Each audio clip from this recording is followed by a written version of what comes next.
জনাব রহিন হোসেন প্রিন্স, আপনাকে দিয়ে আলোচনাটা শুরু করি। যেমনটি আসলে আমি সূচনাতেই বলছিলাম যে বর্তমান পরিস্থিতি বিবেচনা এবং লন্ডনের বৈঠকের বার্তা যদি আমরা বুঝতে পারি তাহলে আসলে ধরে নিতে পারি কি যে নির্বাচন ফেব্রুয়ারিতেই হচ্ছে। ধন্যবাদ আপনাকে। আমি সম্মানিত আলোচকদেরকে ধন্যবাদ জানাচ্ছি, যারা শুনছেন শুভেচ্ছা জানাচ্ছি। আমি একেবারে সরাসরি যদি কথা বলি, এই যে নির্বাচন, আমাদের তো অনেক কাজ আছে, তার মধ্যে একটা অন্যতম কাজ হচ্ছে নির্বাচন।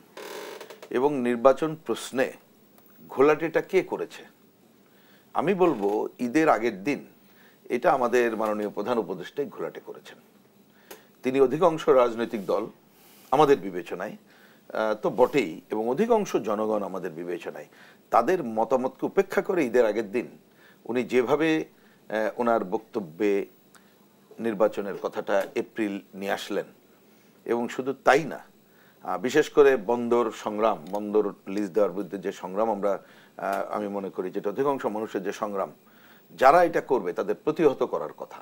মানে আমি বলছি, একদিকে নির্বাচন প্রশ্নে জনমতকে উপেক্ষা করে কথা বলা, আর একদিকে একটা সার্বভৌমত্ব বিরোধী কর্মকাণ্ডের বিরুদ্ধে জনগণ যেটা আন্দোলন করছে তাদেরকে প্রতিহত করার কথাটা বলা, এর মধ্য দিয়ে পুরো পরিবেশটা ঘোলাটে করে ফেলেছিলেন। এবং তাতে মনে হচ্ছিল যে হয়তো ঈদের পরে এইটাকে নিয়ে পুরো পরিবেশ পরিস্থিতি আরো ভিন্ন মাত্রায় যাবে। সেই অর্থে যদি বলেন যে লন্ডন সফর এবং বাংলাদেশের তো এখনকার হিসাবে সবচেয়ে বড় দল, ভোটের বিবেচনা তো বটেই, তা সেইটাই তার যিনি প্রধান নেতা, ডিফ্যাক্টো প্রধান নেতা, তার সাথে বৈঠকের পরে ফেব্রুয়ারির কথাটা সামনে এসেছে। এই জন্য হয়তো সাধারণভাবে মনে হচ্ছে যে ফেব্রুয়ারিতে তাহলে ইলেকশনের হয়তো একটা ডামাডোল শুরু হওয়ার মানে ওই সময় হবে এরকম কিনা। কিন্তু আমাকে যদি বলেন আসলে কি ফেব্রুয়ারিতে নির্বাচন হচ্ছে, এই প্রশ্ন তো আমারও, কারণ আমরা কিন্তু শর্ত দেখছি। হ্যাঁ, আমি আসছি। বৈঠকের কথা যদি সরকারের দিক থেকেও যেটা আমরা শুনতে পেলাম, প্রায় 1.5 ঘন্টার মতো বৈঠক।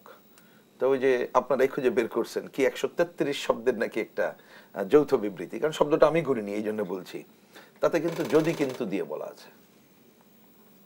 তা এখন ওই যদি কিন্তুর আপনি আড়ালে যদি এটা আটকে ফেলেন, কারণ আমাদের প্রধান উপদেষ্টা তো তিনি তো অধিকাংশ জনগণের কথা শোনেন না, তিনি বিশেষ দল গোষ্ঠীর তার কথাই শোনেন, এবং সেই বিশেষ দল গোষ্ঠীর পজিশনগুলো তো আমরা দেখছি।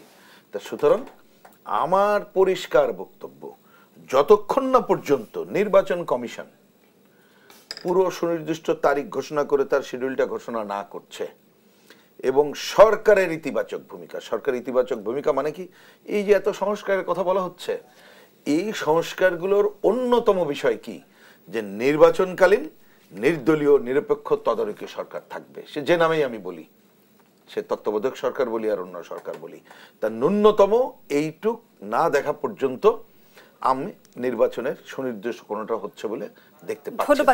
ছোট করে একটা কথা আমি খালি বলে দিয়ে রাখি এই ক্ষেত্রে, তাহলে টোটালিটা বলতে পারবো, অন্যরা বলবে।